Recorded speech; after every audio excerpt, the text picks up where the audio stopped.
प्रिय विद्यार्थियों, आज हम भारत में प्रशासनिक संस्थाओं के अंतर्गत भारतीय निर्वाचन आयोग का अध्ययन करेंगे। निर्वाचन आयोग के संगठन, संरचना, उसके कार्य और उसकी शक्तियाँ, इस पर हम यहाँ विचार विमर्श करेंगे। भारत में केंद्रीय स्तर पर निर्वाचन आयोग और राज्य स्तर पर राज्य निर्वाचन आयोग की व्यवस्था है। संविधान के 15वें भाग के पृथक अध्याय में अनुच्छेद 324 से लेकर 329 तक निर्वाचन व्यवस्था संबंधी प्रावधानों का उल्लेख किया गया है। इन निर्वाचन प्रावधानों में संसद और राज्यों के विधानमंडल, राष्ट्रपति और उपराष्ट्रपति के निर्वाचन संबंधी प्रावधान सम्मिलित हैं।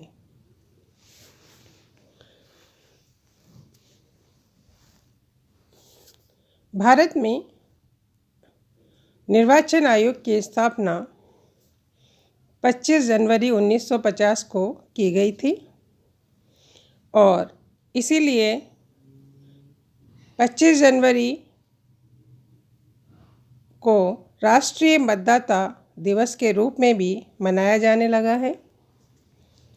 भारतीय निर्वाचन आयोग एक स्वायत्त एवं अर्ध न्यायिक संस्था है जिसका गठन स्वतंत्र और निष्पक्ष रूप से निर्वाचन व्यवस्था का संचालन करने के लिए किया गया है। वर्तमान में आयोग 3 सदस्यीय संस्था है।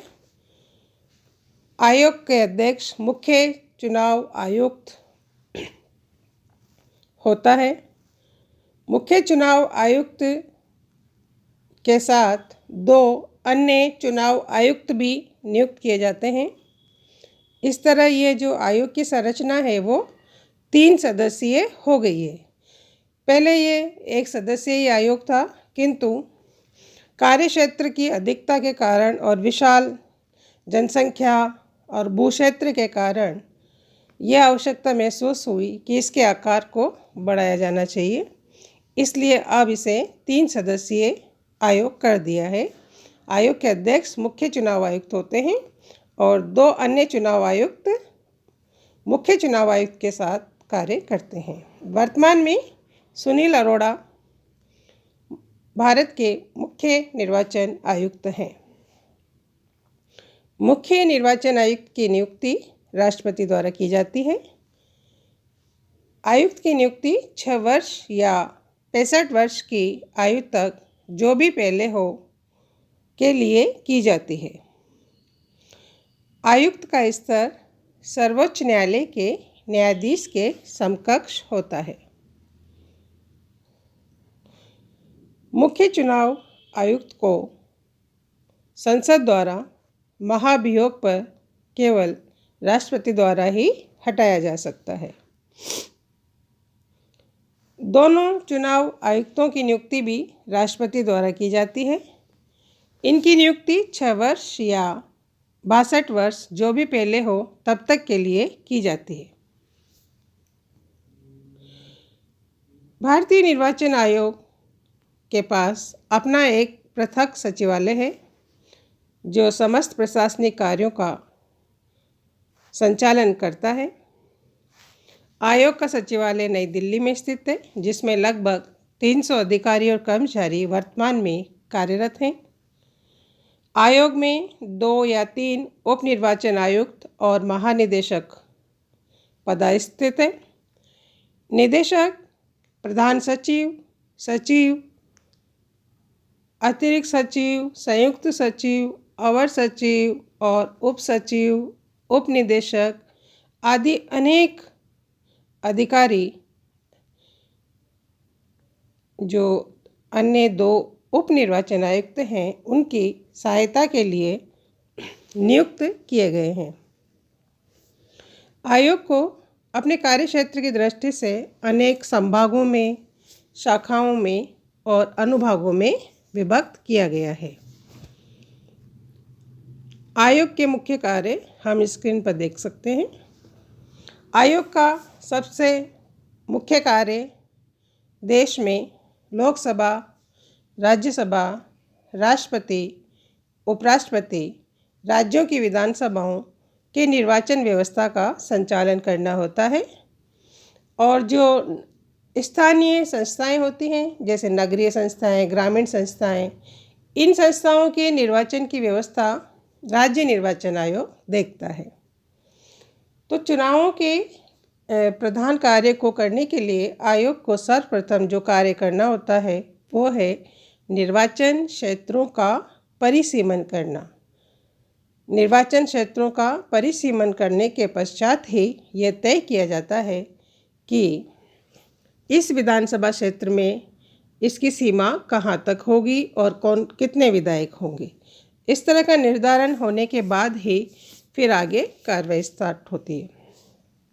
उसके पश्चात आयोग निर्वाचक नामावली तैयार करवाता है, पंजीकरण करवाता है और वोटर लिस्ट को संशोधित करता है। कुछ नाम घटाने हैं, कुछ नाम बढ़ाने हैं। इस तरह से एक अभियान आयोग द्वारा चलाया जाता है जिसमें वोटर लिस्ट में लोगों के नाम, जो कि वयस्क मतदाता होते हैं, उनके नाम ऐड किए जाते हैं।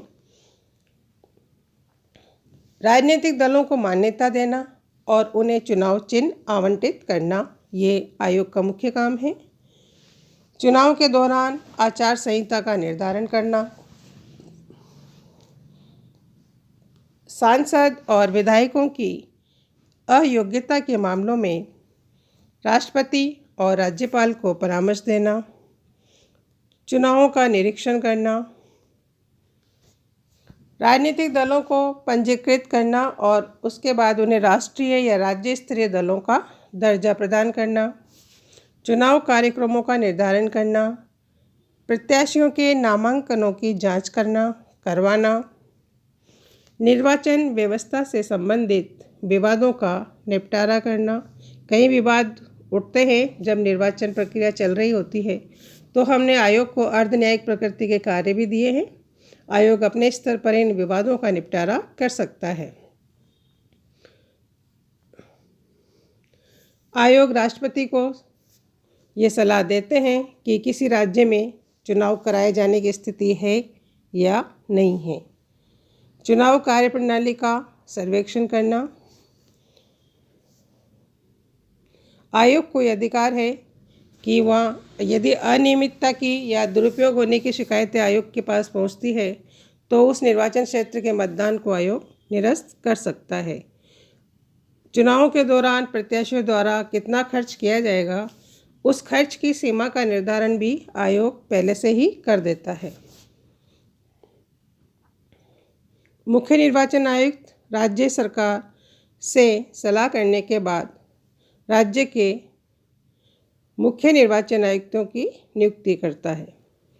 चुनाव लड़ने वाले प्रत्याशियों से एक शपथ पत्र जमा करवाना, आयोग ने अब ये काम स्टार्ट कर दिया है कि वो जो चुनाव में प्रत्याशी खड़े होते हैं उनसे एक शपथ पत्र भरवाया जाता है जिसमें वो ये लिख के देते हैं कि उनके खिलाफ कोई आपराधिक मुकदमा नहीं चल रहा है और उनके पास वर्तमान में कितनी संपत्ति है। ये एक अच्छी पहल कही जा सकती है। निर्वाचन आयोग की शक्तियाँ, हमारे संविधान में निर्वाचन आयोग की शक्तियाँ जो है वो कार्यपालिका द्वारा नियंत्रित नहीं है, ऐसी व्यवस्था की है। निर्वाचन आयोग की शक्तियाँ कार्यपालिका के द्वारा नियंत्रित नहीं होती है, केवल संसद द्वारा निर्मित निर्वाचन कानूनों से ही नियंत्रित होती है। आयोग विधायिका निर्मित विधि का उल्लंघन नहीं कर सकता। आयोग के पास लोकसभा, विधानसभा, राज्यसभा, राष्ट्रपति, उपराष्ट्रपति के चुनाव से संबंधित समस्त सत्ता होती है। ये मैंने पहले बताया है कि जबकि ग्राम पंचायत, नगर पालिका, नगर परिषद, पंचायत समिति, जिला परिषद, इनके चुनाव कराने का अधिकार या शक्तियाँ राज्य के निर्वाचन आयोग के पास होती है। तो आज हमने यहाँ पे भारतीय निर्वाचन आयोग के संगठन, संरचना और उसके कार्य एवं शक्तियों का वर्णन किया है। मैंने आपकी स्क्रीन पे पूरा PDF नोट्स भी है और समझाने का प्रयास भी किया है। ये बहुत सरल भाषा में समझाया है, आप लोगों को समझ में आ गया होगा। हमें कुछ मुख्य बातें याद रखनी है कि आयोग 3 सदस्यीय संस्था है और संविधान में इसका 324 से 329 तक उल्लेख है और इसकी स्थापना 25 जनवरी 1950 को की गई थी। और राष्ट्रीय मतदाता दिवस कब मनाया जाता है? 25 जनवरी को मनाया जाता है। तो और आयोग को जो शक्तियाँ दी गई है वो कार्यपालिका से नियंत्रित नहीं होती है। ये एक महत्वपूर्ण प्रावधान है, क्योंकि यदि कार्यपालिका के हाथों में आयोग की शक्तियाँ होती तो वो इसकी कार्य प्रक्रिया को प्रभावित कर सकती थी। तो ये संसद की विधि द्वारा निर्मित कानूनों से ही आयोग नियमित होता है। ये कुछ मुख्य बातें हमने आज यहाँ डिस्कस की हैं। आप लोगों को समझ में आ गया होगा। Thank you.